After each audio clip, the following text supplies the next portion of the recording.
Good morning dear student, myself Pradeep Sharma. Dear student, आज PT2 के बाद ये हमारी पहली ऑनलाइन क्लासेस है और आज हम आपका न्यू चैप्टर स्टार्ट कर रहे हैं, globalisation and the Indian economy. इस चैप्टर को आप थोड़ा सा देखेंगे। आज ये हम इसको आपको चैप्टर एट ए ग्लांस बताएंगे, थोड़ा सा शॉर्ट में, तो आप इसको ज़रूर देखिए इस चैप्टर में क्या क्या आता है। जब भी आप चैप्टर को रीड करते हैं SST में, तो सबसे पहले आपको उसका चैप्टर एट ए ग्लांस पता होना चाहिए। उसके बाद आपको उसके टॉपिक्स पता होने चाहिए। उसके बाद टॉपिक्स के अंदर का जो भी मटेरियल है वो आपको ज़रूर पता होना चाहिए।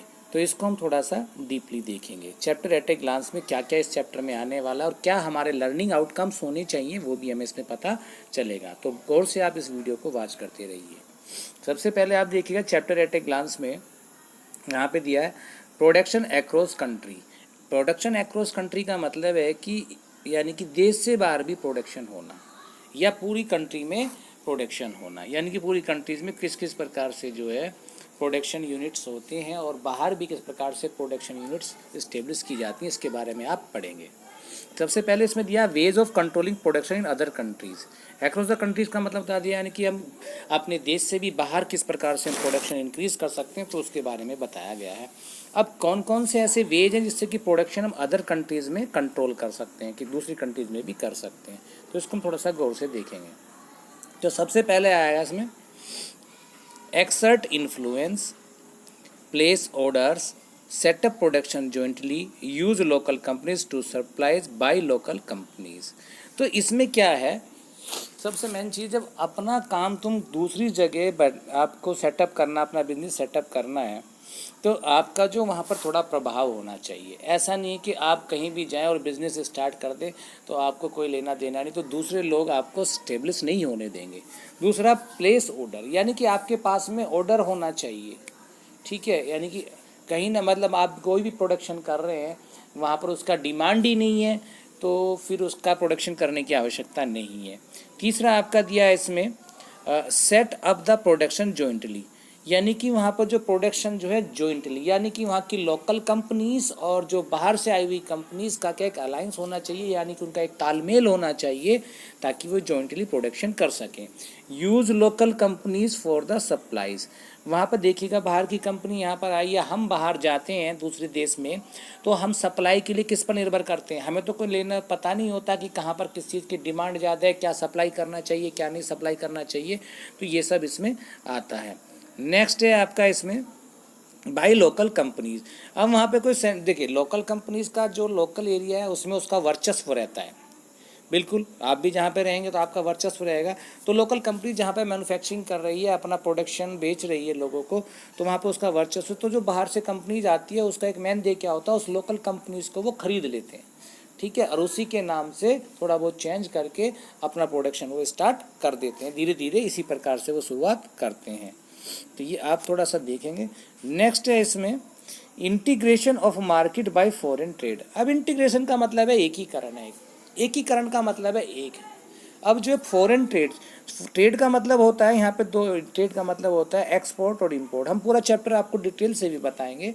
तो कैसे फॉरेन का जो ट्रेड है, विदेशी व्यापार है, एक प्रकार से कैसे मार्केट एक जो है एक दूसरे से जुड़ गई है, इसके बारे में हम बात करेंगे। इस टॉपिक्स में यही दिया हुआ है। सबसे पहले से मैं दिया है अट्रैक्ट ट्रेडिंग इंटरेस्ट। दूसरा क्या है, जो व्यापार का जो मेन चीज़ है कि किस प्रकार से फॉरेन ट्रेड कैसे बढ़ा, ये किस प्रकार से एक प्रकार से यूनिफिकेशन आया, एकीकरण आया। तो सबसे पहले क्या है, वो ट्रेडिंग इंटरेस्ट को अट्रैक्ट करते हैं, यानी कि आकर्षित करते हैं, लुभावने।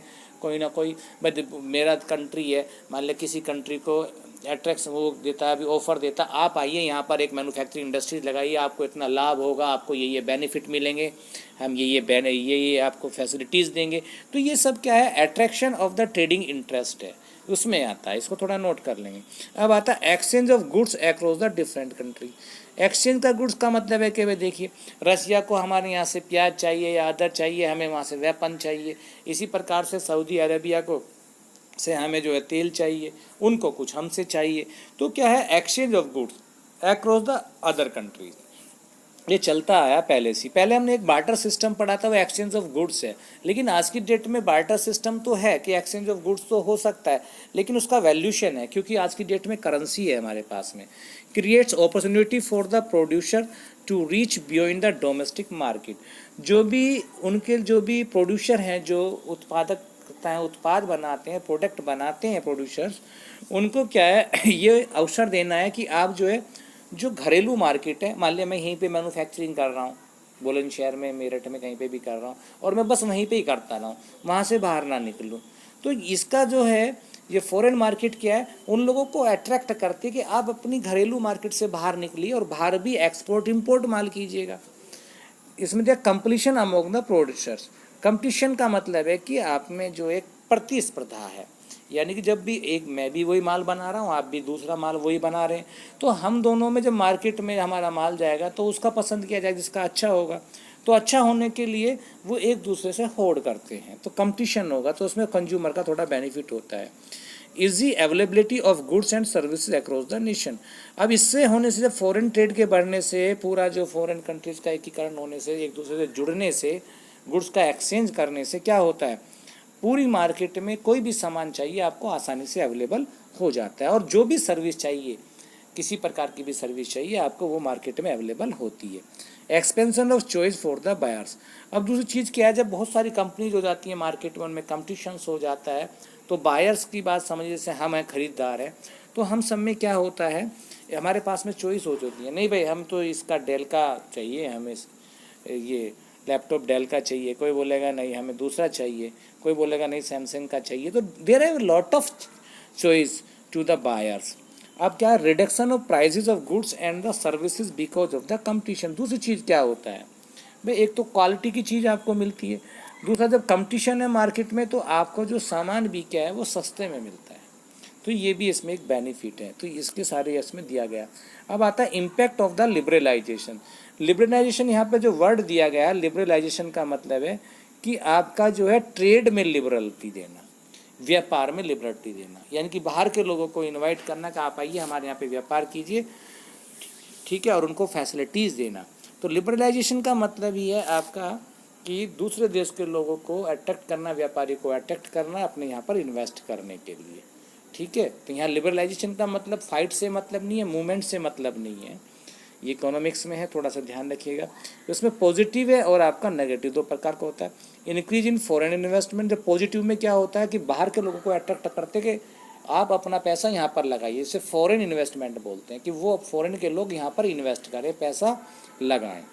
इंक्रीज इन प्रोडक्शन, उससे क्या प्रोडक्शन इंक्रीज होगा, टेक्नोलॉजिकल एडवांसमेंट होगा।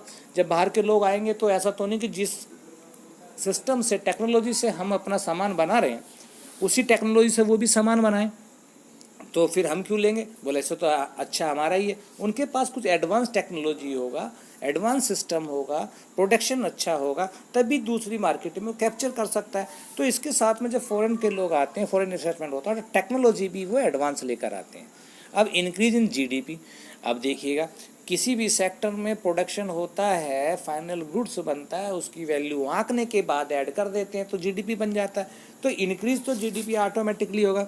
और नेगेटिव इम्पैक्ट्स में देखिएगा इसमें क्या दिया हुआ है, थोड़ा सा नेगेटिव इम्पैक्ट्स और थोड़ा देखिएगा, आपको पता चल जाएगा। इसमें नेगेटिव में इंक्रीज इन एम्प्लॉयमेंट, भाई फॉरेन की कंपनी आती है, टेक्नोलॉजी लेकर आती है, 10 आदमियों का काम एक मशीन कर लेती है, तो इससे क्या है, जो हमारे यहाँ के जो लोग होंगे, जो उस स्वदेशी लोग होंगे, जो बाहर की कंपनी के लिए तो हम स्वदेशी हुए, मतलब यहाँ के लोग हुए, तो उनमें क्या, वो 10 का काम एक से कराएंगे, हमारे यहाँ बेरोजगारी फैलेगी तो अनएम्प्लॉयमेंट बढ़ता है। इसमें इनबैलेंस डेवलपमेंट नहीं हो पाता, कभी ज़्यादा कभी कम हो सकता है, क्योंकि फॉरेन की जो कंपनी आएगी वहाँ यहाँ पर केवल क्या है, वो आपका व्यापार करने आएगी, प्रॉफिट लेने आएगी, ना कि इस देश को बेनिफिट पहुँचाने आएगी, तो डेवलपमेंट का बैलेंस नहीं रहता। Loss of domestic production setup, जो हमने यहाँ पर जो घरेलू कंपनियाँ सेटअप की हैं, ठीक है, तो उनका प्रोडक्शन भी सेटअप नहीं हो, मतलब ठीक प्रकार से वो प्रोडक्शन नहीं दे पाते हैं। अब इसके लिए हमने एक जो है आपका हमने क्या बनाया, एक ऑर्गेनाइजेशन बनाया जिसका नाम है WTO, क्या है, वर्ल्ड ट्रेड ऑर्गेनाइजेशन। तो इसके बारे में हम बात करेंगे किस प्रकार से वो पूरा जो सिस्टम है, फॉरेन ट्रेड है, एक्सपोर्ट है, इंपोर्ट है, वो किस प्रकार से उसको टेकल करता है, क्या क्या बंदी से लगाता है, क्या क्या ज़रूरी शर्तें हैं, और किस प्रकार से वो लिबरलाइजेशन का वो झंडा करता है। तो इसके बारे में हम चैप्टर एट ए ग्लांस का जो रिमेनिंग पार्ट है कल के वीडियो में आपसे डिस्कस करेंगे। आई होप आपको ये वीडियो ठीक लगा होगा। और सबसे पहले तो आपको अपना टेक्स्ट बुक पढ़ना चाहिए, उसके बाद ये चैप्टर एट ए ग्लांस पढ़ें और फिर डीपली जैसे ही हम आपका एनसीईआरटी की बुक एक्सप्लेन करेंगे वन बाय वन, तो यू कैन गो थ्रू और you can be make an your objectives और can find out your doubts और call to me. Thank you, have a nice day.